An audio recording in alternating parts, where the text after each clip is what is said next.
Blackwater Ben by William Durbin. Chapter 25. Weather Boy. Doggone it, Jack, the push said as he sat down for his mid-morning cup of blackjack the next morning. I wish thermometers had never been invented. What'd she read this morning, Pa asked.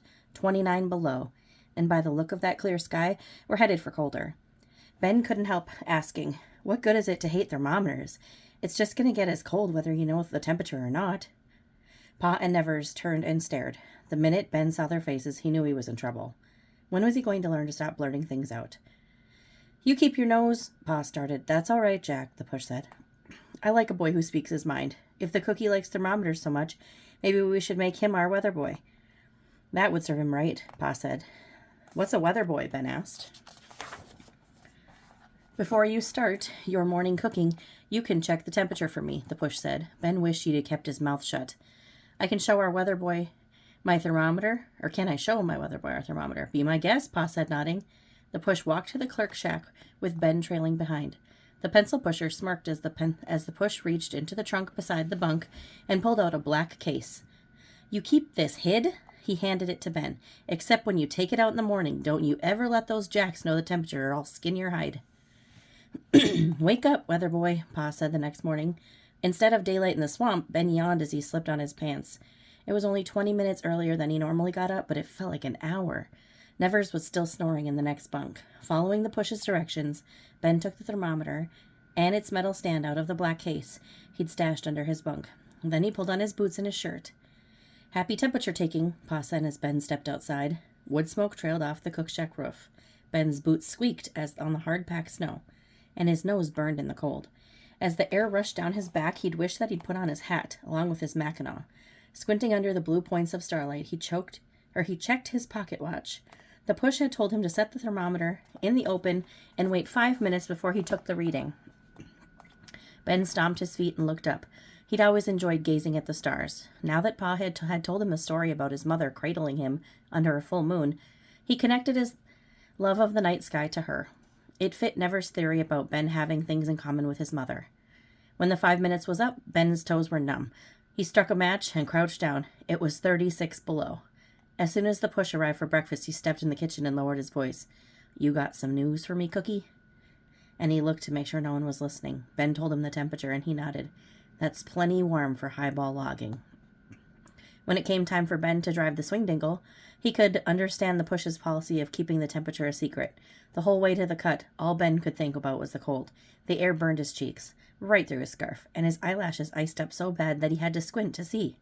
This weather ain't for me. Ain't fit for man or beast, Packy said. Ben could tell Packy was about to complain more until he saw that old Dan was frosted from his whiskers to his tail. Would you look at that poor hoss? I'll blanket him while you get the lunch ready. Everyone but Swede ate with his mitts on. No matter how close the jacks huddled to the fire or how quickly they spooned down their food, nobody could clean his plate before the last beans froze solid. Listen, Jigger said, pounding on a frozen clump. It sounds like I'm banging on metal. Nobody should have to work in weather like this, Packy said. All you do is break chains and smash your fingers. A fellow should keep his trap shut, Swede said. You ladies might as well start a sewing circle. Ignoring Swede, Day said, would you boys mind helping me break my load? Packy and Jiggers got up. Then Day turned to Ben. Would the cookie trade his ladle for a maul? Sure, Ben said. Packy and Jiggers hooked their skidding horses ahead of Day's leaders as a snatch team. Day handed a pry bar to the road monkey and a heavy maul to Ben. You give the runners a whack while the monkey pries them forward. Day took his driving stance. Ready? Any time, Packy said. Ho, boys, Day spoke to his team. Let's walk. As Day's percherons pulled, the snatch team jerked hard to the right. Ben pounded on the left rudder while the road monkey pried from the rear. Switch, Day called, and while the team pulled to the left, Ben and the road monkey ran around and worked on the opposite rudder. It took 2 jerks on each side before the runners broke free. With a shuddering creak, the sled started forward. Packy and Jiggers kept their horses pulling for the first 50 yards. Then they stepped aside. The ice ruts were so cold that Ben could hear Day's runners squeaking the whole time he loaded his dishes.